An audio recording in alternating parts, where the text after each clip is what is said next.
Welcome back, and this right here is my Hogue Ritter full-size RSK. I like the overall look of these scales, but they're kind of rough for my hands. So I finally was able to get me a set of original GOAT aluminum scales for the full-size RSK. I'm going to slap these on. I'll show a fast-forwarded disassembly of this. You need a Torx T10 for the pivot. I'm using a WeHa bit, and this is Monterey Bay Knives, USA made driver. And all the body screws are Torx T8, which I'm using my Get Good screw titanium Damascus driver with WeHa bit as well.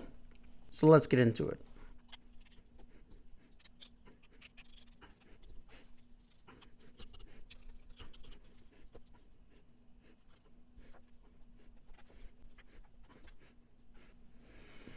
One reason why the Hogue RSK is so smooth is because I use nice and big washers that are fairly thick. You can't really bend these or flex them. And they have 3 different standoffs, so they have a lot of side-to-side rigidity. It just makes a very solid knife. Alright, I got all the old oil and grease off with my alcohol prep pads, and I applied some Slick-O-Mall from OCD for EDC on all the friction points, washers, and pivot area. So now let's take a look at these scales. I just got these out the box, and I think I've already had some scales from them before from my AD 20.5, and I don't know the name of the pattern, but it's pretty sweet. It's not overly sharp or anything. Still got the nice contouring, and these are USA made. I mean, you can't beat that. They got some really awesome stuff coming out, and since I'm a righty, it's only tipped for right hand carry. The regular one was tipped for both sides. Alright, so I used my Benchmade tool to hold the pivot and washers and all in place. While I put it back together, I put this standoff back in, held it down right here, and then put this screw here. So now this piece is not, just floating around in there. And they gave you 4, it looks like 4 smaller screws. So if I had to guess, those smaller screws are going to go, in this spot and maybe down here, so they don't, they may be too long compared to the other ones, because you feel like they're a little bit thinner. Okay, so you can take one of these smaller screws that they came with, and it looks like it might be a T6. Let's see, could be wrong. Yeah, I'm pretty sure that's a T6. The ones that they gave me, the ones from Hogue, are all T8. No, it's a T8. It just looked like it was a... Okay, come together good. Now I can stab the pivot. It's a D-shaped pivot, and the D part is on this side. So I want to keep that flat spot right here by my middle finger. Hopefully you can see that right there. See, so what you do is you put it on top of that in the orientation you want to go, and you just slide it up and try to, I can probably remove it now, try to line up your pivot barrel. I'm holding tension right here so that blade doesn't go sliding. And then once you kind of get your pivot where it's in that D shape, you can pull back the axis lock, and that should allow your pivot to go straight through. Well, if it doesn't do that. So let's see, let's put this back somewhat so I can get that blade back into place. And I'm gonna try it with it. There it goes. Popped it through. The pivot's pretty tight on these because it has that coating on it, the black coating, at least the one that's on mine. So it was pretty tough to get out, and it's pretty tough to get it all the way back through. So got the pivot there.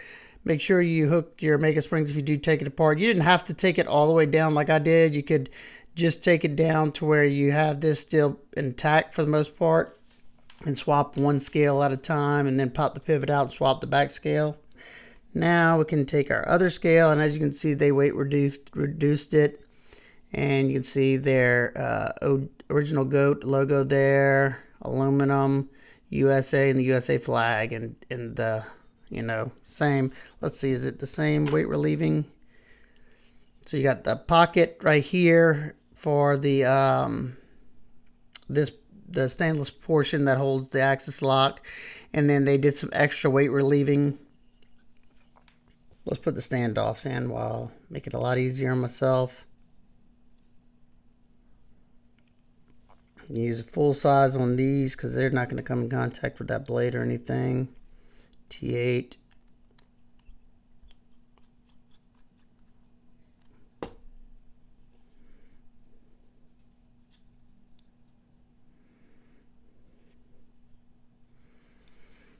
They even have like a little bitty portion right there milled out, so it'll hold your standoff pretty much in place. Very nice, very quality work. My original goat scales for my Demco 8020, the titanium ones that I ordered last blade show, they're so well done.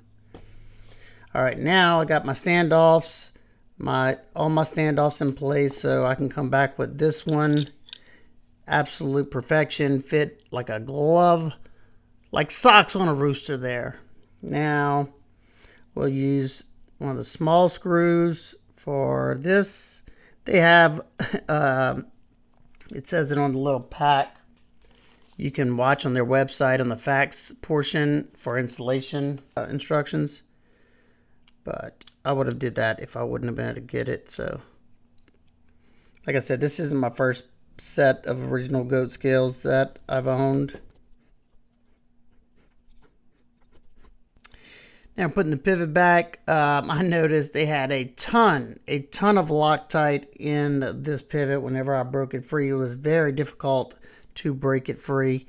And make sure you're using a T10.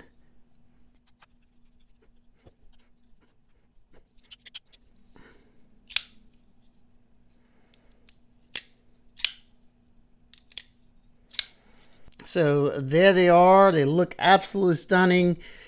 You can get them with coating over the anodization for different colors, custom colors.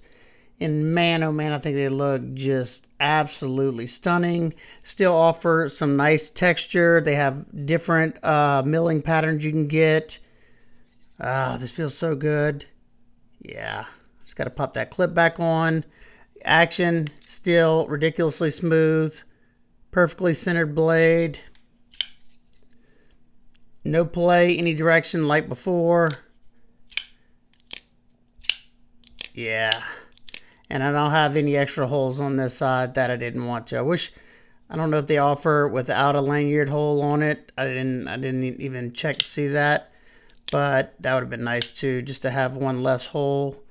So yeah, let me know what y'all think. I am now an affiliate with Original Goat, so I will have a link to their site. If you're interested in any scales, they have scales for the full-size RSK, the mini RSK. They got scales for the Deca Gen 2 or V2. They have 80-20 scales, 80-20.5 scales. Now, they're not always all in stock. You know, they're American made. They are producing them in-house. So they have special drops, you know, and there's pre-orders. And I think I'm probably going to get on a pre-order for the new aluminum liner list cold steel engaged 3.5 scales. They look awesome. And I can only imagine how much of a tank that knife feels once you add those to it. And they also have a, he works with Skiff Bearing, the Skiff Blade Works. And he does some with packages with Skiff bearings. And they have a little package for that cold steel engaged 3.5 with the linerless aluminum scales. that is very, very enticing. I'll definitely be thinking about getting some of those. So like I said, I will have the link down in the description. I'll try to put it in the comments as well. If you have any questions, comments, concerns, please leave them down below. I hope everybody's having an absolute amazing day. I will see y'all on the next one. Peace out.